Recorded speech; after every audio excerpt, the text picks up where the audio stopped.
When I was a little girl, probably fourth grade, my brothers and my mother and dad and I went to Wisconsin on a vacation. And while we were up there, a farmer gave both of my brothers and myself a darling little fuzzy yellow duck. Oh, it was the cutest little thing. My brothers had theirs too.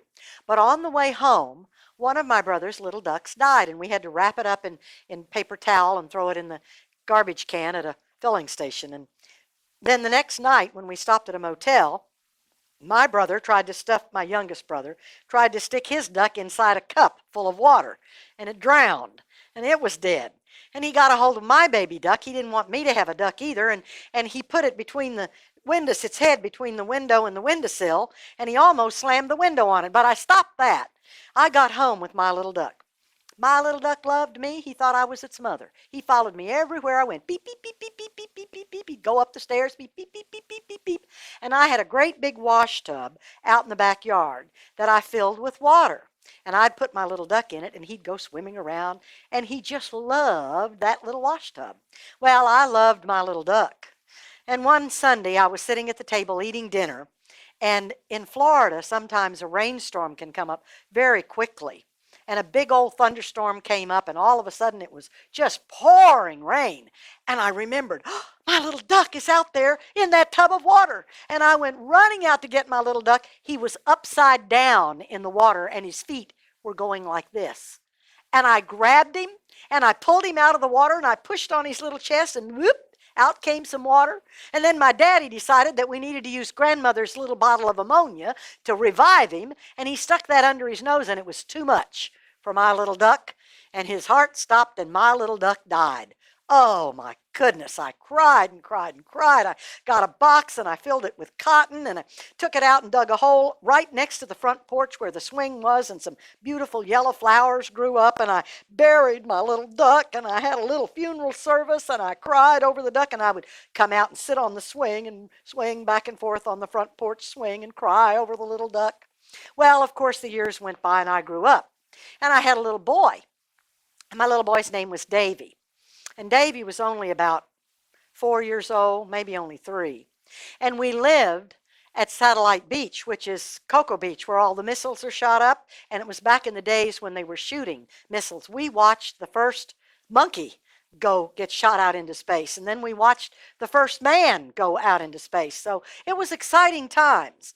But we lived on a road that was dirt, and there were only about 4 houses on that dirt road. And there were lots of palmetto bushes behind the house, and so there were lots of animals around. Sometimes possums, every once in a while a big old rattlesnake, and the road was dirt, and there weren't very many cars, but one day a car came by and hit a mama possum.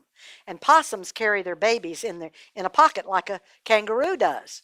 Well, my little boy was out there, and he saw the possums scattered all over the baby possums scattered all over the road, and all of them were dead but one. And he went over and picked up the possum. Possums are just ghastly looking.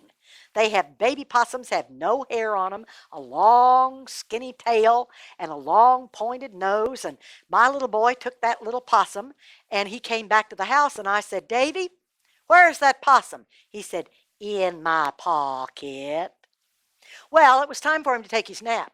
So I said, okay, Davey, put the possum on the front porch and leave it. You can't take your nap with the possum in your pocket.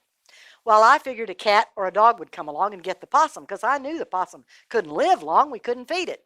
There were kids, older kids, that lived next door. They came over and got the possum, took an eyedropper and fed it milk, waited till Davy woke up and put it back on the porch. And pretty soon I said, Davy, where's the possum? In my pocket.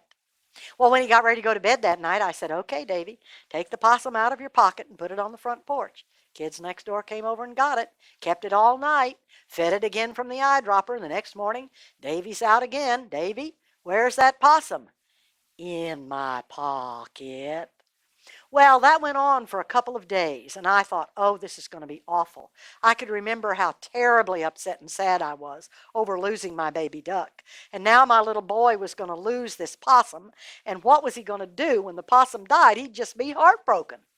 Well, one morning I said, Davy, where's the possum? He said, dead. I said, dead? What did you do with it? I throwed it in the bushes. No tears, no remorse, nothing. Now, kids, what we have to figure out is why was my little boy so totally unconcerned when his possum died, and when my baby duck died, I just about had hysterics and put it in a box and buried it and sat for days on the swing and cried over the loss of the baby duck. Now, you may have a hard time figuring it out, and you can make guesses, but the truth is this. I lost my baby duck because I didn't take care of it. I put it in the tub and left it and went in to eat my dinner, and when the rainstorm came along, I had forgotten my duck till it was too late. It was my fault that the baby duck died. My little boy did everything he could do for the possum for as long as he could do it. And when the possum died, he didn't have any guilt.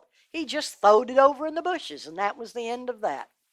Well, the moral of the story is simply this. If you have a responsibility, if you're the one that's supposed to feed the cat or walk the dog or get the bird cage cleaned out and put new bird seed in it, or whatever your responsibility is, if it's taking out the garbage or clearing the table at night, do your responsibility.